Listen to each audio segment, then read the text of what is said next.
Hello, I'm Kate Davis, and this is Humor in the C-Suite, a show about how leaders use humor to create an extraordinary work culture.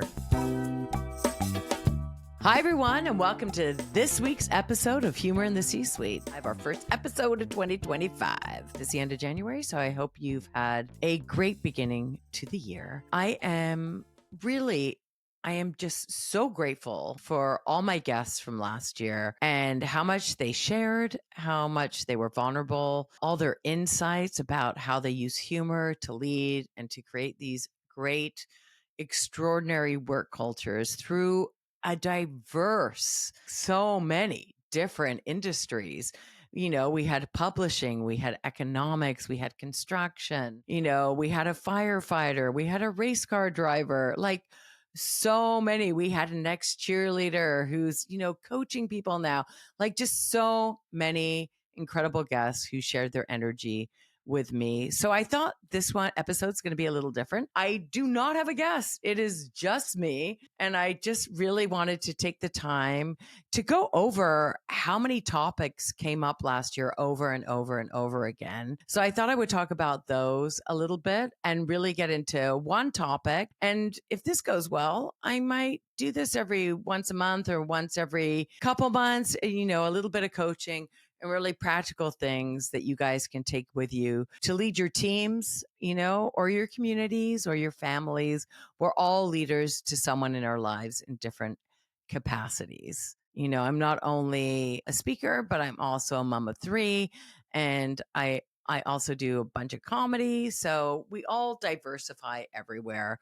And there are so many ways that we can lead and lead ourselves, into being our best version of ourselves. A lot of the topics that I did find that came up, one was team management and how humor really helped with that. And a lot of team collaboration came up over and over again, and how humor really does, create great teams together. Because when we do bond in the good times, we work better and we're better problem solvers in the hard times. Another topic that came up a lot was it really creates this shame-free work environment. And it really allows themselves, the leaders, and all their employees to really bring themselves and be authentic at work. They don't have to change who they are to get the job done. And that was also one of the number one things that people really wanted their leaders to be, which was normal.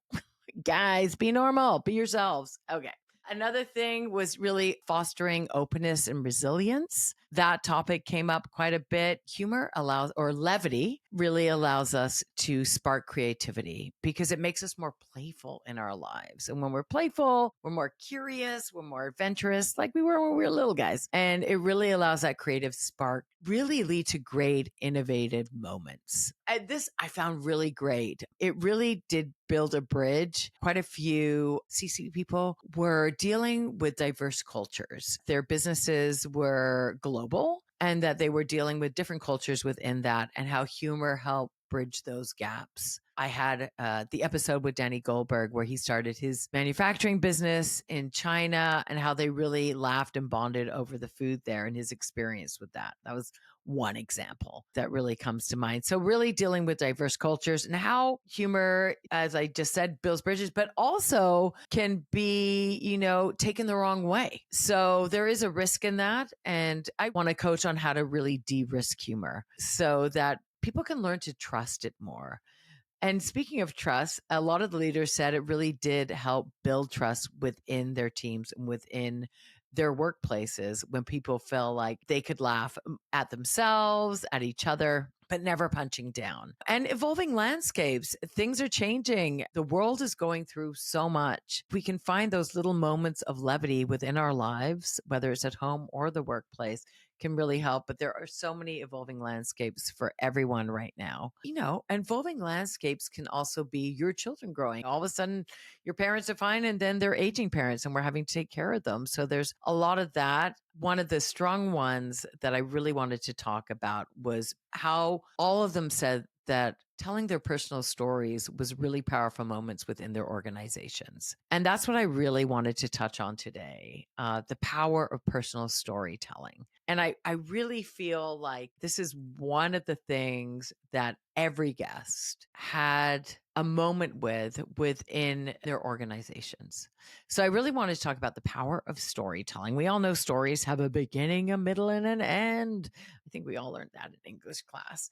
But the thing about storytelling, and especially when we're telling funny stories, is that it really does bring everyone back to that moment when we're telling those stories. And it really does lend a powerful antidote because if we're trying to get our team on the same page instead of using stats and this and that, when we can tell stories, it allows people to feel, and they're more likely to remember the information you're trying to give them when they feel something with that story or within that story or for that character or for that person. Stories really do allow us to feel in the moment. And there's a powerful, powerful antidote. I'm saying powerful a lot, but there's a strong antidote to that. We all have those moments. How do executives or leaders or C-suite people connect with other people? A lot of times they'll play golf. It can be something as simple as that. They do 9 holes, 18 holes, they make deals, they exchange this and that. But a great way to connect, which you can even do remotely, because, so many companies are having to build that strong culture, even remotely nowadays, is those stories. Some people are like, I don't have anything funny, I have nothing to tell. We all have that party story.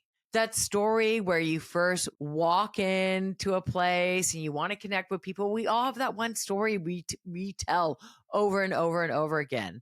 Those moments where your like partner or your spouse is standing there and like they've heard that story 100 times and you're just like wheeling and dealing it like it's the first time you've ever told her, anyone's ever heard it. We all have those funny stories.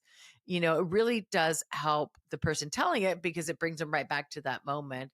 And a shared moment allows us to bond. And that is a moment where we build relationships, where we build trust. And that is what is going to set you apart in your workplace to make that deal, make that sale. It's what's going to set you apart. If two people are offering me the same car at a dealership, I am more likely to go with the salesperson who's connected with me through those stories, through being authentic, through making me laugh. So we all have a funny story. So take a moment, in the next few days and think about, yeah, what is my funny story and what am I going to share with people? And it doesn't have to be an elaborate story. It can be a story. I had someone come up to me and say, I had this really funny thing where I was at the car wash. Oh my gosh. Okay. Well, maybe I'm saying this for a friend or maybe it was me, guys. But we were at the car wash and they did a great job. The in and out. And I love going to the car wash. I got to tell you guys, I do love the car wash. This is why I love it. I love a clean car. Although I love going to the car wash so much, I'm always taking my family's cars as well. And I think the guy at the car wash thinks I'm flirting with him now. Doesn't matter. Anyway, love going to the car wash. Do a great job. In and out, right? Get in, drive away. I swear to God, 3 minutes later, some guy from the back seat pops up. Yep, I drove away with a guy in my car, guys. And my husband's like, what did you do? I'm like, I bought him a cheeseburger and took him back to work. And he's like, you could have been charged with kidnapping. And I'm like, I know. Look, everyone has those moments, those funny stories. It really does connect one. And it works with young people. It works with old people. It works with people you just met. And it works with people you've known for a long time. So start, think about what is your funniest story and share it. It's all about sharing. And it really does create that atmosphere of, oh, we really can be ourselves here. We can take risks. We can come to our leaders if we're having a problem because it takes us from transactional to human. That's what it's all about. And that is the power of humor. There was a great experiment done in the 1970s, and I believe it's on YouTube, and it was called the still face experiment. And what they did was they put a mom and a baby in a room together. And the first part of the experiment is just the mom playing with the baby, whether it's peekaboo or tickling it and having fun. And then they asked the mother to totally just ignore the baby, just still face. And a baby starts off by doing coos and, being a baby, all baby stuff. And then, the baby's trying to get the mom's attention. And when that doesn't work, the baby just starts losing it and crying. The point of the experiment and the point of me telling this is even a baby knows if you're really in the room. Even a baby knows if you're really, really present in those moments. So be present. Be present to your people you're working with. Be present to your family. When you're really there, take a moment and really, engage with people. When I say we really want to bring levity or humor into the workplace, it starts with a basic smile. It doesn't have to be any more than that. It can be having one person tell their funny story at the beginning of, a team meeting, or being more playful within those moments. But really the power of story really does help us connect with our people, our tribe, whatever you want to call it. Guys, this year is going to be challenging. It's going to be amazing with all the technology, with AI, everything that's coming out. I really feel like there's even more power in what makes us human, in what brings us together, in what builds bridges, in what connects us. And I really do believe that humor plays a critical role within the work environment to really create those cultures that are really innovative, that make a difference to our people, our world, our communities, and our planet. So I hope you enjoy this season of Humor in the C-Suite. I've already had a bunch of guests who are so interesting with so many different views, and I hope you're really finding value. I would love to hear from you. And if you have anything contribute to this episode and all the topics I touched on at the beginning, I think I'm going to take one of these topics that seem to be coming up over and over again and elaborating on it. If you'd like to be a guest on Humor in the C-Suite, email me at katedavis.ca. I would just love for you to be a guest on the show and share your ideas and your insight. And I think that's it. First episode, me just by myself. What do you guys think? All right? I think it's okay. Oh my gosh. Thanks, guys, for listening to this week's episode of Humor in the C-Suite. Bye.